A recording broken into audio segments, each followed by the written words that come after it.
नमस्कार दोस्तों, last video में हमने DBMS का इंट्रोडक्शन देखा था। इस वीडियो में हम DBMS व्यू और डेटा मॉडल के बारे में डिस्कस करेंगे।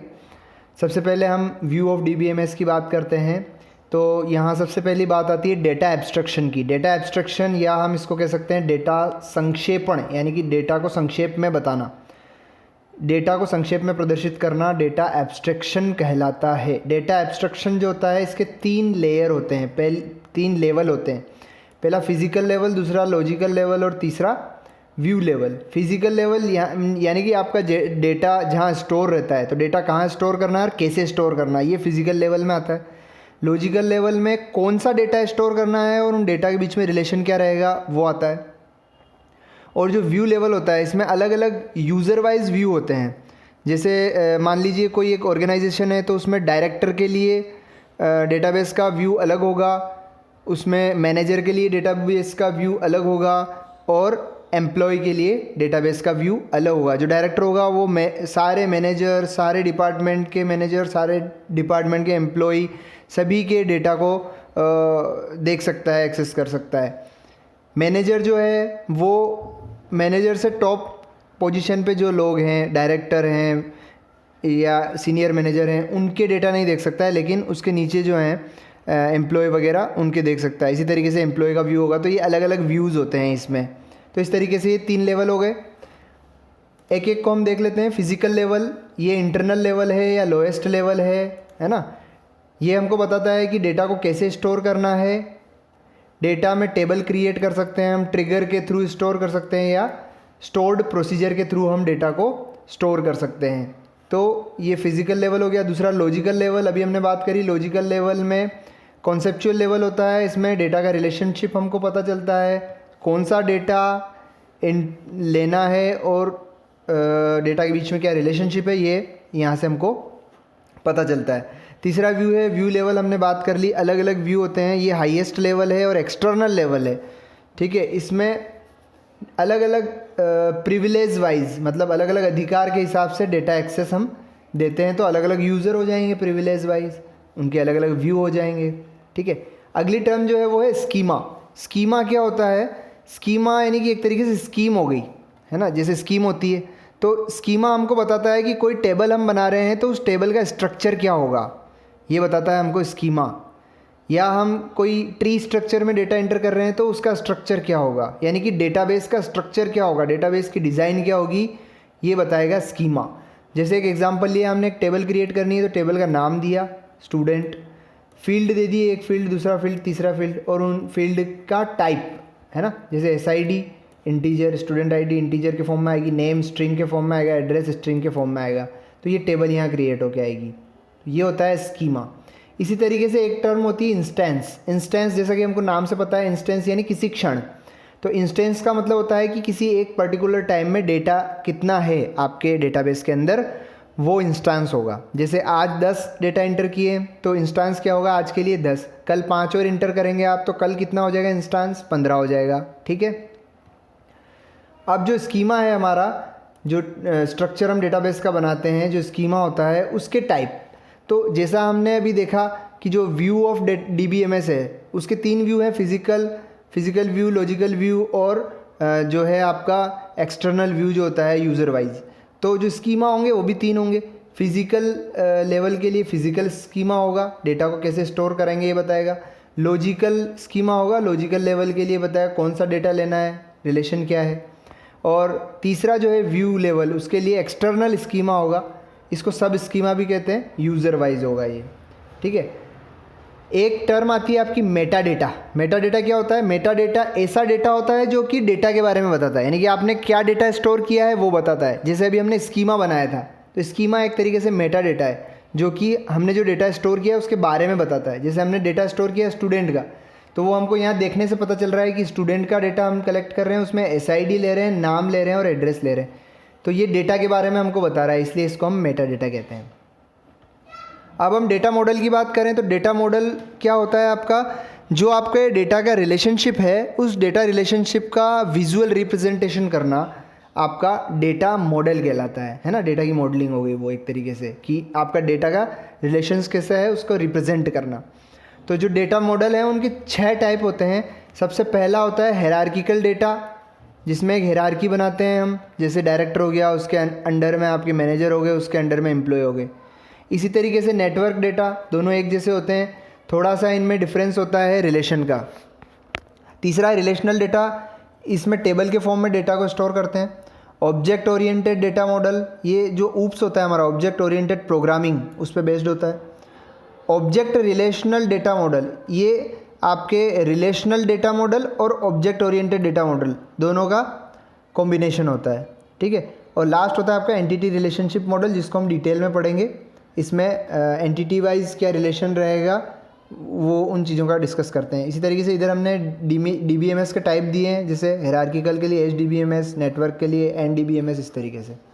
तो एक एक को हम देखते हैं। सबसे पहला हायरार्किकल डेटा मॉडल। तो हायरार्किकल डेटा मॉडल इस तरीके से होता है, ये यहाँ हमने बनाया है। कॉलेज, उसके अंदर ब्रांचेज हो गई, CSIT, मैकेनिकल, और इसमें स्टूडेंट हो गए, हर एक डिपार्टमेंट के अंदर अलग अलग स्टूडेंट। यहाँ पर ये हायरार्किकल डेटा मॉडल है। नेटवर्क डेटा मॉडल भी ऐसा ही होगा, लेकिन हायरार्किकल डेटा मॉडल में क्या होता है, यहाँ जो रिलेशनशिप है, ये पेरेंट डेटा हो गया, ये आपका चाइल्ड डेटा हो गया। इसी तरीके से कॉलेज पेरेंट डेटा हो गया, ये तीनों डिपार्टमेंट चाइल्ड डेटा हो गए। तो एक चाइल्ड डेटा का एक ही पेरेंट डेटा होगा यहाँ पे, यानी कि स्टूडेंट 1 जो है ये केवल एक ही डिपार्टमेंट में हो सकता है, CS में हो सकता है, ये एक साथ IT, मैकेनिकल, इनमें नहीं हो सकता है। इस तरीके का डेटा हायरार्किकल डेटा होता है। अगला जो आपका नेटवर्क डेटा मॉडल है, ये भी आपका ट्री स्ट्रक्चर होता है। इसमें अंतर ये होता है कि एक चाइल्ड के एक से ज़्यादा पेरेंट्स डेटा हो सकते हैं। जैसे फैकल्टी 1 है, ये CS में है, लेकिन ये फैकल्टी 1 IT में भी पढ़ा सकती है, ये फैकल्टी 1 मैकेनिकल में भी पढ़ा सकती है। तो यहाँ 3 इसके पेरेंट डेटा हो गए।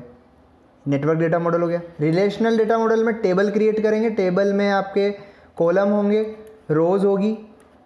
जो कॉलम होंगे उनको हम क्या बोलते हैं, फील्ड। जो रोज़ होती है उनको हम बोलते हैं रिकॉर्ड, ठीक है। यहाँ पर कुछ कंस्ट्रेंट हम काम में लेते हैं, कौन कौन से, primary constraint, foreign constraint, check constraint, unique constraint और नल कंस्ट्रेंट। जब हम डेटा इंटर करते हैं तो एक एक कॉलम को हम डिफाइन कर देते हैं कि ये कॉलम प्राइमरी कंस्ट्रेंट है, ये कॉलम फॉरेन कंस्ट्रेंट है। कोई चेक कंडीशन लगानी है तो चेक कंस्ट्रेंट से लगाते हैं। अगर कोई डेटा इंटर करना कंपलसरी करना है तो वहाँ पर हम क्या करते हैं, नल कंस्ट्रेंट, नॉट नल कंस्ट्रेंट लगाते हैं। इसके बाद डेटा स्टोर होने के बाद अगर डेटा रिट्राइव करना है, आपको डेटा देखना है, तो क्वेरी जनरेट करनी होती है हमको। और क्वेरी है कौन सी लैंग्वेज में जनरेट करते हैं हम, SQL के अंदर, जो होता है स्ट्रक्चर्ड क्वेरी लैंग्वेज, ठीक है। आगे जो अगला डेटा मॉडल है वो है आपका ऑब्जेक्ट ओरिएंटेड डेटा मॉडल। जैसा हमने अभी बात करी, ऑब्जेक्ट ओरिएंटेड प्रोग्रामिंग पे बेस्ड होता है। जैसे object oriented programming C language होगी, जैसे वहाँ पर आपके ऑब्जेक्ट होते हैं और क्लासेस होती है, तो डेटा को भी हम ऑब्जेक्ट और क्लास के फॉर्म में डिफाइन कर सकते हैं। एक इसमें इनहेरिटेंस मेथड होता है, जिसके हम क्लास को जनरेट कर सकते हैं, नई क्लास को, या पुरानी क्लास को टेबल में काम में ले सकते हैं, ठीक है। तो इस तरीके से ऑब्जेक्ट ओरिएंटेड डेटा मॉडल होता है आपका। इस ऑब्जेक्ट ओरिएंटेड डेटा मॉडल में हम क्या क्या कर सकते हैं, डेटा एनकैप्सुलेशन कर सकते हैं, डेटा पॉलीमॉर्फिज्म कर सकते हैं।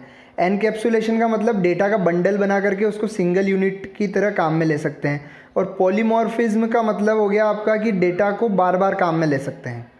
इसके एग्जाम्पल हो गए आपके लिस्ट प्रोसेसिंग और C object processor. List processing G base में होता है और C object processor V base में होता है, ठीक है। इसके बाद अगली जो डेटा मॉडल है वो है ऑब्जेक्ट रिलेशनल डेटा मॉडल। तो जो हमने दोनों पढ़े, ऑब्जेक्ट ओरिएंटेड और रिलेशनल, दोनों का कॉम्बिनेशन होता है यहाँ पे।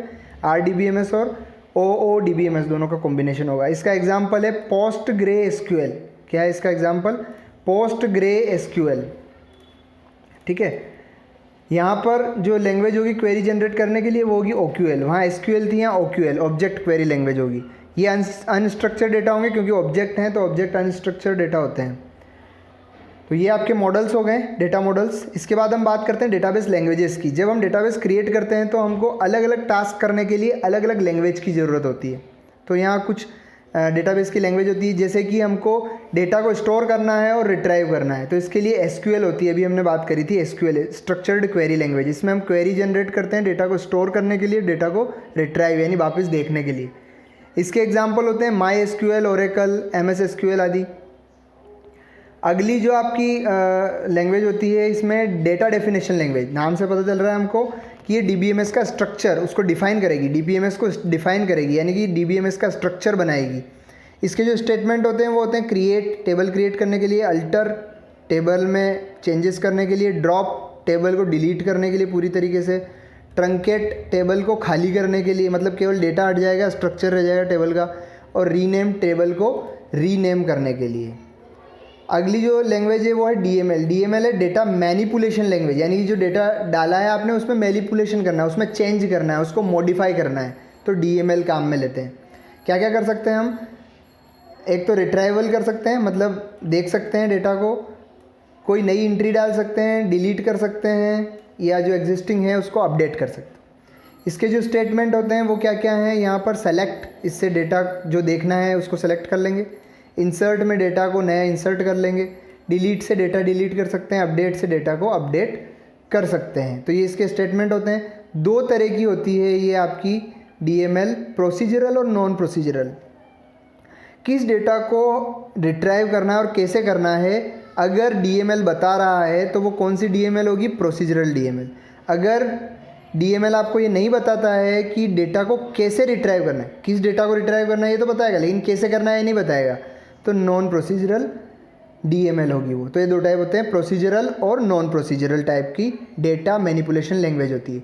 अगली लैंग्वेज जो है वो डेटा कंट्रोल लैंग्वेज, यानी कि जो डेटा आप रिट्राइव कर रहे हो, जो डेटा देख रहे हो उसको कंट्रोल करना। कंट्रोल करना यानी कि व्यू बनाना, व्यू 1, व्यू 2, व्यू 3 जो देखे थे हमने यूज़र वाइज, कि डायरेक्टर का व्यू अलग होगा, मैनेजर के लिए जो है डेटाबेस मैनेजमेंट सिस्टम का व्यू अलग होगा। तो अलग अलग यूज़र के लिए अलग अलग व्यू, उनके अधिकार के हिसाब से, उनकी अथॉरिटी के हिसाब से। तो इसमें जो है दो स्टेटमेंट होंगे आपके, एक तो होगा ग्रांट। ग्रांट स्टेटमेंट से आप व्यू बना पाएंगे, मतलब अलग अलग यूज़र बनाएंगे, उनको ग्रांट स्टेटमेंट से उनको बता देंगे कि ये क्या क्या डेटा देख सकता है। जो आपने इसको प्रिविलेज दिए थे, जो अधिकार दिए थे उसको हटाने हैं, तो रिवोक स्टेटमेंट से उनको हम हटा सकते हैं या उनको मॉडिफाई कर सकते हैं। तो ये डेटा कंट्रोल लैंग्वेज होती है। अगली जो लैंग्वेज है वो है आपकी TCL। TCL होती है ट्रांजैक्शन कंट्रोल लैंग्वेज। अब ट्रांजैक्शन क्या होता है? ट्रांजैक्शन होता है सेट ऑफ ऑपरेशन, यानी कि एक ट्रांजैक्शन के अंदर नंबर ऑफ ऑपरेशन होते हैं। कैसे? जैसे हम ATM में जाते हैं तो वहाँ क्या करते हैं, सबसे पहले ATM में वो पिन मांगता है हमसे, है ना, पिन मांगता है, फिर सर्विस सेलेक्ट करनी पड़ती है, फिर अमाउंट डालना पड़ता है। तो ये एक ट्रांजिशन हो गया, ठीक है। तो ये जो लैंग्वेज है ये इस तरीके के ट्रांजिशन को कंट्रोल करती है। इनके स्टेटमेंट की अगर हम बात करें तो एक होता है कमिट, यानी कि जो ट्रांजिशन हमने डाले हैं उसको सेव करने के लिए, रोल बैक उसको अंडू करने के लिए, सेव पॉइंट बनाने के लिए। यानी कि जैसे आप कोई जो आपकी ये लैंग्वेज है TCL ट्रांजिशन कंट्रोल लैंग्वेज, इससे आप ये ऑपरेशन डिफ़ाइन कर रहे हैं। मान लो 20 ऑपरेशन है, आपने 5 डिफ़ाइन कर लिए, यहाँ तक आप कंफर्म है। उसके आगे वाले जो आप नए डिफ़ाइन कर रहे हो 10 तक डिफ़ाइन कर लिए, लेकिन 5 तक आप कंफर्म है, लेकिन 6 से 10 के बीच में आप मॉडिफाई कर सकते हो।